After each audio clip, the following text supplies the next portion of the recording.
보자. 셋, 둘, 하나. 안녕하세요. 디카덕후 나실장입니다. 영상을 계속 만들다 보니까 제가 할 수 있는 것과 구독자, 감독님들이 원하시는 영상의 결이 점점 좁혀지고 있다는 느낌을 요즘은 수치를 통해서 좀 보고 있습니다. 그래서 커뮤니티 글을 통해서 구독자, 감독님들께 계속해서 질문을 던지면서 여러분이 원하시거나 궁금해 하실 만한 내용들을 캐치하고 다음 영상 제작에 참고를 하고 있는데요. 표를 하나 보여드리자면 가장 최근에 했던 설문조사죠. 이 표처럼 이렇게 설문조사를 했었습니다. 지금까지 어느 정도 준비가 되어 있는 콘텐츠 중에는 예를 들어 소니의 RX 시리즈에서부터 시작된 브이로그 전용 라인업인 ZV 시리즈에 관한 이야기도 있어요. 사실 코로나 시기 때 다른 카메라 브랜드들이 거의 존망 위기에 있었다고 봐도 무방할 지경이었는데 소니가 비대면 시대에 자기 표현을 영상으로 해라, 개인 방송 시대에 맞는 컨셉의 예쁘고 편한 카메라를 들고 나왔죠. 그게 바로 ZV 시리즈였고, ZV 시리즈의 흥행에 더불어 소니가 코로나 시기에 유일하게 매출 성장세가 두드러지는 모습을 보여줄 수 있게 된 원동력이 바로 ZV 시리즈였죠. 이 이야기도 준비가 되어 있고, 그리고 제가 사용하고 있는 카메라 시네마 라인 FX30하고 현행 APS-C 프리미엄 카메라인 알파 6700에 관한 비교 이야기도 할 수 있을 것 같아요. 사실 스펙적인 부분은 다른 유튜버들이 많이 털어주기도 했는데 수치를 가지고 이야기한다기보다는 실제 사용에 있어서 다른 유튜버들이 놓치고 있는 부분들이 꽤 많거든요. 이 부분에 대해서도 이야기를 할 수 있을 것 같긴 합니다. 아니면 바로 직전 영상처럼 그냥 대본도 없이 준비한 것도 없이 좀 날것의 그런 느낌으로 저야 가지고 있는 장비들이 좀 있어서 오랫동안 잘 사용하고 있는 카메라들이나 장비들이 많아요. 몇 년 동안 사용했지만 아직도 현역인 조명 장비라든지 저렴하고 가성비 좋은 그런 액세서리들에 관한 이야기도 있죠. 네이티브 렌즈들도 많지만 서드파티 렌즈들도 이야기할 거 많습니다. 요즘 협업 제안 들어오고 있는 브랜드들의 제품들도 제가 지금 검토는 하고 있거든요. 아니면 정말 생각 없이 딸아이들 불러서 카메라 테스트 한다든지, 아니면 브이로그 같은 것도 해볼 수 있겠죠. 근데 지난 설문조사에서 가장 높은 투표를 받은 항목은 아무래도 제가 소니 APS-C 비공식 앰버서더 컨셉을 잡고 있다 보니 소니의 넥스 시리즈에서부터 시작하는 APS-C 크롭 바디에 관한 이야기를 가장 많이 원하시는 것 같았습니다. 그래서 오늘은 감독님들과 많은 분들이 원하시는 소니 디지털 카메라의 역사와 넥스 시리즈의 발현, 그리고 APS-C 크롭바디 미러리스 카메라에 대한 이야기를 한 사발 말아서 드려보도록 하겠습니다. 감독님 여러분들이 좋아해 주셨으면 좋겠네요. 제가 아는 만큼만 이야기하겠습니다. 반박시 여러분 생각이 맞고요. 틀린 부분은 지적해 주시면 고정 댓글로 박제해서 저의 부족함을 여러분들과 함께 공유하도록 하겠습니다. 그리고 소니 넥스 카메라에 추억이 있으신 실장님 그리고 감독님들의 좋아요도 부탁드리고요. 좀 소문도 내주시고 지금은 사라진 넥스 라인업에 대한 이야기들도 댓글로 많이 나눴으면 좋겠습니다. 그럼 시작하시죠. 이번 영상으로 구독자 700 한번 찍겠습니다. 가자! 소니 디지털 카메라의 역사에 관한 이야기를 한번 해볼까요? 소니가 디지털 카메라를 만들기 시작한 것이 사실은 40년이 넘는 역사를 자랑할 정도로 나름 오래되었습니다. 사실상 디지털 카메라 분야에서는 최초의 상업용 디지털 카메라를 발매하기도 했죠. 소니는 애플이 벤치마킹을 할 정도로 전자기기 업계에서 선두주자였거든요. 뭔가 신박하다 싶으면 다 소니가 박혀 있었어요. 워크맨도 그랬고, 소니 내부 부서가 각기 다른 mp3를 내놔서 소비자들을 혼동시키기도 했던 게 유명했었어요. 제 기억에 당시 정말 신기했던 카메라가 마비카라는 브랜드의 소니 디지털 카메라였어요. 이 이름이 뭔가 영어를 줄여놓은 약자인가? 그런 이름인데, 마그네틱 비디오 카메라, 이 단어를 줄인 이름이었어요. 그러니까 마그네틱 비디오 카메라 그래서 마비카. 소니의 마비카는 물론 최초의 디지털 카메라는 아니었고요. 앞서 말했듯이 최초의 상업용 디지털 카메라였다고 합니다. 이 카메라의 첫 모델이 나왔던 게 제가 태어나기도 전이었어요. 첫 모델이 1981년도에 나왔는데 CCD 해상도가 570에 490 픽셀이었고 저장 매체도 정말 소니답게, 소니가 독자 규격 고집 많이 하잖아요. 그 당시에도 독자 규격이었던 마비팩이라는 디스크 타입의 미디어를 사용해서 무려 50장의 스틸 사진을 찍을 수 있었다고 합니다. 우리나라에서 잘 알려지진 않았지만 사진이나 영상뿐 아니라 소니가 이 당시에는 사진 프린트에도 관심이 있었나 봐요. 마비그래프라고 하는 즉석 열연사 프린터도 도전했어요.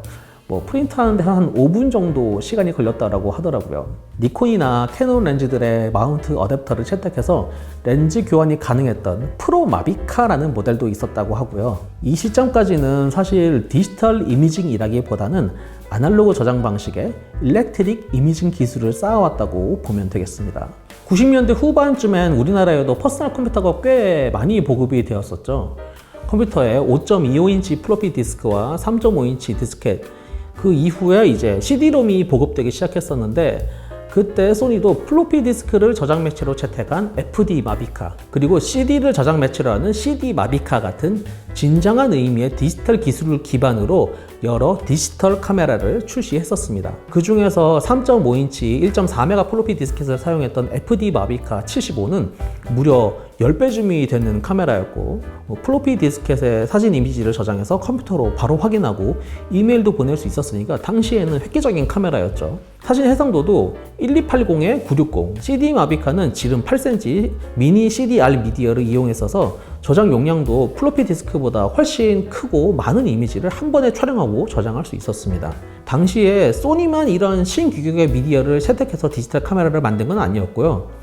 파나소닉도 지금은 완전히 잊혀진 슈퍼디스크라는 120메가 미디어를 활용한 카메라가 있었고, 아이오메가라고 이름이 기억나실지 모르겠는데 찝 드라이브 만들던 회사에서 찝캠이라고 하는 100메가 찝디스크를 사용해서 만들었던 프로토타입 카메라들도 있었습니다. 아그파에서도 디지털 카메라를 냈었어요. 이포토라고 해서 이름이 좀 거창한데 1메가픽셀도 아니고 0.9메가픽셀 이미지를 CF카드에 저장하는 디지털 카메라를 내놨었어요. 그 CF카드가 당시에 15만 원인가 그랬었는데 지금으로 따지면 80만 원 정도 값어치를 하는 거였어요. 24방짜리 필름이 1,500원이었던 2000년도 초반이었단 말이에요. 그러니까 가격이 되게 비쌌어요. 그 당시에. 그 정도의 비싼 비용을 치르면서까지 경험을 해보고 싶었을 정도로 2000년도에는 디지털 카메라가 유행이 되었어요. 이제 제 윗세대에 서울 사투리 하시던 X세대 형님들 계셨죠. 가방에 핸드폰도 아니야, 휴대전화, 디카, 그리고 mp3 플레이어, 공부 좀 하시는 형님 누나들은 전자사전이나 PMP로 해외 와레즈 사이트들에서 미드 다운받아서 보고 그러셨잖아요. 이 시절엔 캐논, 니콘, 올림푸스 모든 카메라 브랜드들이 누가 선두주자라고 할 거 없이 기술적으로나 완성도 측면에서는 동일선상에 있었습니다. 지금 이야기하는 시대는 2000년도입니다. 그리고 이때 기억나는 소니 카메라가 지금도 그 괴상한 형태로 유명하죠.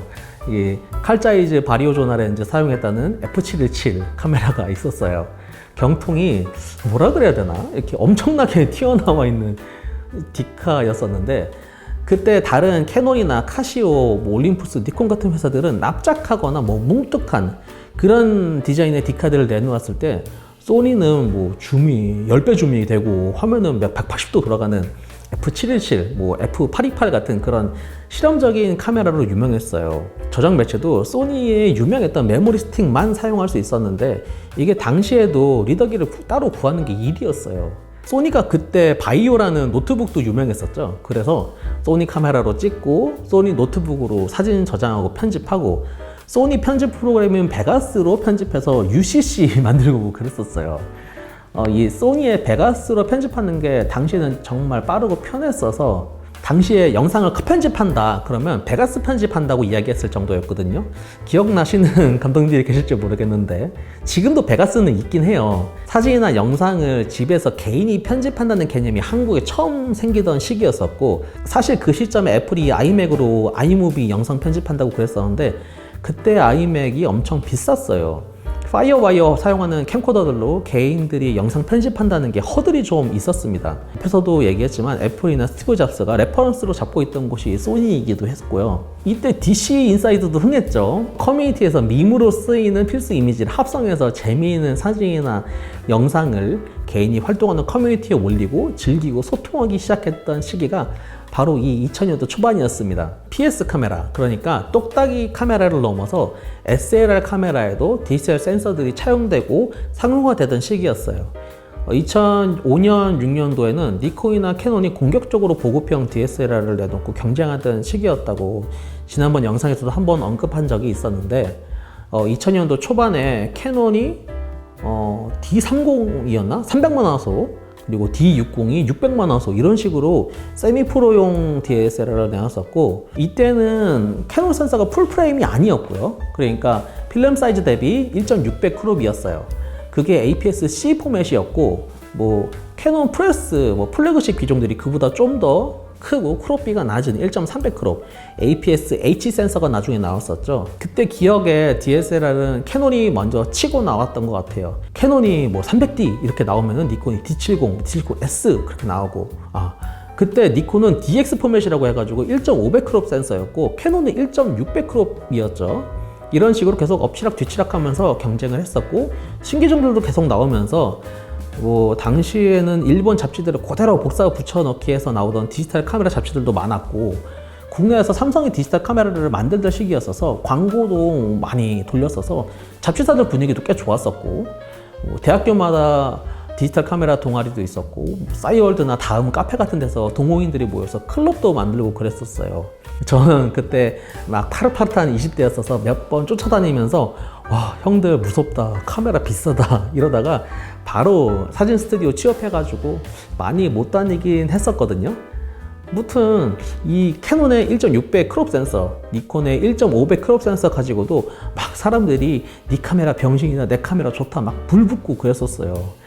그 규격이 APS-C라는 것은 IFF를 겪으면서 써보지도 못했던 APS라는 카메라가 베이스라는 것도 모르고 APS-C 포맷이다 막 그랬었거든요.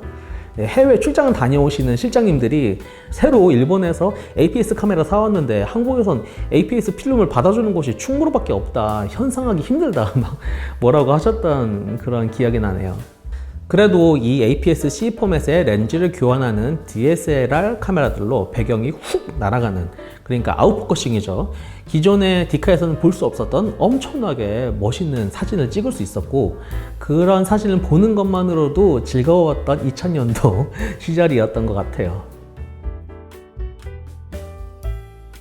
그리고 두 번째 이야기는 소니의 미놀타 인수와 디지털 카메라의 본격적인 생산에 대해서 이야기를 할 수 있을 것 같은데, 2006년에 소니가 미놀타를 인수했었다고 이야기했었죠. 미놀타나 올림푸스가 공돌이들의 지옥이었다고 예전에 센서 관련된 영상에도 이야기를 했었는데, 미놀타의 광학기술, DSLR 기술을 똑딱이랑 센서 만들던 소니가 흡수했고, 미놀타의 알파 마운트에 소니의 CCD 센서를 가지고 알파 100이라는 DSLR을 발명했어요. 게다가 올림푸스에는 있었지만 니콘이나 캐논에서는 렌즈에만 있던 솔돌방이 센서에 들어가서 옛날에 손돌방 없는 미놀타 알파 렌즈를 써도 바디에서 손돌방이 된다, 와 죽인다 막 그랬었거든요. 이때까지도 소니의 디지털 카메라는 DSLR의 형태였고, 센서는 1.5배 APS-C 크롭 센서였습니다. 지금이야 보급기에나 쓰이는 포맷이지만 당시에는 대형 센서였어요. 풀프레임 카메라가 오히려 드물고 너무 비쌌거든요. 그리고 소니가 2010년도 때 DSLT라고 해서 이 용어가 좀 생소하죠. 디지털 싱글 렌즈 트랜스루센트, 그러니까 이란 반사식 디지털 카메라가 아니고 이란 투과식 디지털 카메라를 내놓습니다. 이 기술로 소니가 기존 필름 카메라나 DSLR에 가지고 있던 펜타프리즘이나 미러리스를 빼고 펠리클 미러를 넣었어요. AF 센서와 이미지 센서 양쪽에 빛을 넣어서 AF 오차도 없애고 이미지 캡처 속도도 빠르게 할 수 있었다고 하죠. 그래서 이때 소니가 개인용 렌즈 교환식 디지털 카메라에서 초당 10연사를 달성하게 됩니다. 이런 DSLT의 기술적 혁명이 대단한 건 아니었고 기존에 없었던 것도 아니었거든요. 그러니까 방송용 카메라에서는 미러랑 펜타 프리즘을 요리요리 해가지고 CCD 3개의 RGB로 각각 들어가는 3CCD 기술이 있었던 시절이었는데, 그리고 드디어 이야기할 수 있는 그 시절에 나왔던 소니의 또 다른 형태의 카메라가 미러리스의 자체 브랜드인 넥스라는 이름의 카메라들이었어요. 쉽지 않네요. 또 런타임이 40분이 넘게 나와서 이번 영상은 두 편으로 자를 것 같아요. 다른 카메라 유튜버들이 광군제다, 블랙 프라이데이다, 뭐다 좋은 상품 들고 오시는데 저는 아직 그런 요청이 없네요. 열심히 하다 보면 뭐 컬래버레이션 요청이 오겠죠? 사실 왔어요. 리뷰 요청이. 그래서 요즘은 고민 중입니다. 이걸 어떻게 제 스타일대로 풀어내고 이야기를 할 수 있을지. 좋다, 무조건 좋다, 질러라 이러면 또 제 스타일이 아니고 여러분도 싫어하실 것 같아서 말이죠.